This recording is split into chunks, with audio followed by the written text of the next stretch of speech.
Halo semuanya, kali ini kita akan membahas sesuatu yang mungkin pernah kamu rasakan, tapi susah untuk dijelaskan. Ya, kita akan bicara tentang kesepian. Seringkali kita berpikir kalau kesepian itu sama dengan kesendirian. Ketika nggak ada orang di sekitar kita, ketika kita lagi sendiri di kamar, atau pas weekend nggak ada yang ngajak hangout. Tapi ternyata, kesepian itu jauh lebih kompleks dari sekadar being alone. Coba deh bayangin situasi ini. Kamu lagi di mall yang rame, dikelilingi ratusan orang, atau kamu lagi di acara gathering kantor, dikelilingi rekan-rekan kerja. Bahkan mungkin kamu lagi di rumah, berkumpul sama keluarga. Tapi kenapa masih ada perasaan hampa? Kenapa masih merasa sendiri? Nah, ini yang perlu kita pahami. Kesepian bukan cuma soal ada atau nggak adanya orang di sekitar kita. Kesepian itu lebih ke perasaan nggak terkoneksi secara emosional dengan orang lain. Kamu tahu nggak? Seseorang bisa merasa sangat kesepian meski dia punya ribuan followers di sosmed. Bisa jadi dia merasa nggak ada yang benar-benar ngeliat dia sebagai dirinya sendiri. Mungkin semua orang cuma lihat topeng yang dia pakai di sosmed.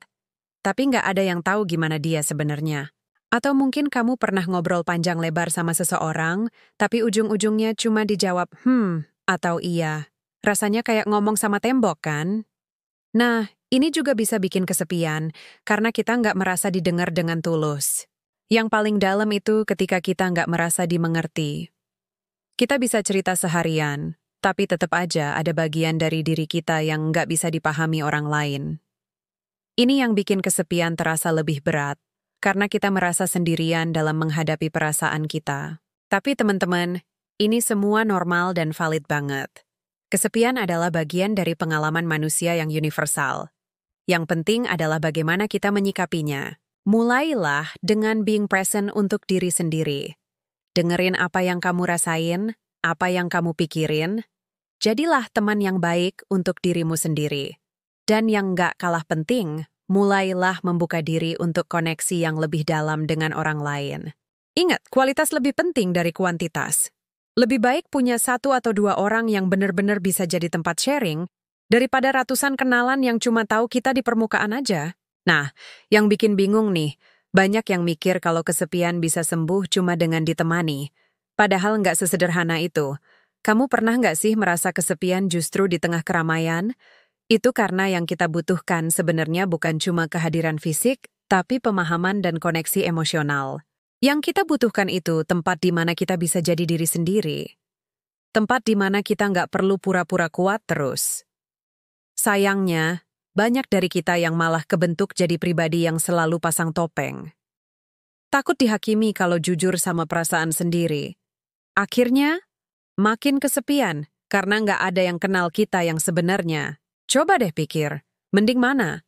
Ngobrol panjang lebar tapi cuma basa-basi? Atau ngobrol sebentar tapi dalam dan bermakna? Pasti pilih yang kedua, kan? Karena 1 orang yang benar-benar ngerti kita, itu lebih berharga daripada 10 orang yang cuman ada fisiknya doang. Dan yang paling penting, merasa kesepian itu bukan tanda kamu lemah. Itu justru tanda kalau kamu manusia normal yang butuh koneksi yang genuine. Nggak usah malu atau merasa ada yang salah sama diri kamu. Ini hal yang wajar dan dialami banyak orang. Kalau kamu lagi merasa kesepian, coba mulai dengan jujur sama diri sendiri dulu. Apa yang sebenarnya kamu rasain? Apa yang kamu butuhin? Kadang kita terlalu sibuk menuhin ekspektasi orang lain sampai lupa sama kebutuhan diri sendiri. Ingat, kamu nggak sendirian dalam hal ini. Ada banyak orang yang paham dan siap mendukung. Kalau butuh bantuan profesional, itu juga nggak apa-apa. Justru itu langkah berani untuk mulai hidup yang lebih sehat secara mental. Banyak dari kita yang mikir kalau kesepian itu aib, sesuatu yang harus ditutupin. Padahal sebenarnya, kesepian itu sinyal alami dari diri kita yang menunjukkan bahwa kita butuh koneksi yang lebih dalam dan bermakna. Coba deh bayangin, berapa kali kamu ketawa di grup chat tapi sebenarnya hatimu kosong? Atau berapa kali kamu nongkrong sama teman-teman tapi tetap aja ada yang kurang? Itu normal banget, guys. Karena koneksi yang kita butuhin bukan cuma sekedar ada yang nemenin, tapi ada yang ngerti. Nah, daripada memaksakan diri untuk selalu kelihatan happy dan ramai, mending fokus untuk nemuin dan bikin ruang di mana kamu bisa jadi diri sendiri. Tempat di mana kamu bisa bilang, gue lagi down nih, tanpa takut dianggap lemah atau drama. Yang perlu kita pahami, kesepian itu bukan tanda kita gagal secara sosial. Justru ini tanda bahwa kita manusia yang butuh koneksi berkualitas. Kualitas di sini maksudnya bukan berapa banyak followers atau teman di medsos, tapi seberapa dalam orang-orang di sekitar kita bisa memahami kita apa adanya. Kalau kamu lagi ngerasa kesepian, coba mulai dengan hal kecil. Misalnya, cerita ke satu orang yang kamu percaya. Nggak perlu langsung cerita semuanya, pelan-pelan aja. Karena kadang, satu orang yang benar-benar dengerin lebih, berarti daripada ratusan orang yang cuma scroll story kita. Dan ingat ya guys, kalau kesepian kamu udah mulai ganggu aktivitas sehari-hari, jangan ragu buat cari bantuan profesional. Ada banyak psikolog dan konselor yang siap bantu kamu nemuin jalan keluar. Ini bukan tanda kelemahan, tapi justru keberanian untuk mengakui dan menghadapi perasaan kita. Jadi intinya, kesepian itu normal dan wajar. Yang penting adalah gimana kita menyikapinya. Fokus aja untuk bangun koneksi yang genuine, nggak perlu maksain diri untuk selalu kelihatan happy di depan orang lain. Nah, gimana menurut kalian?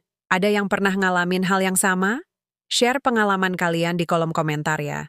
Dan jangan lupa like, subscribe, dan nyalain notifikasinya biar kita bisa terus berbagi cerita dan support satu sama lain. Sampai ketemu di video selanjutnya. Take care dan ingat, you're not alone in this. Bye.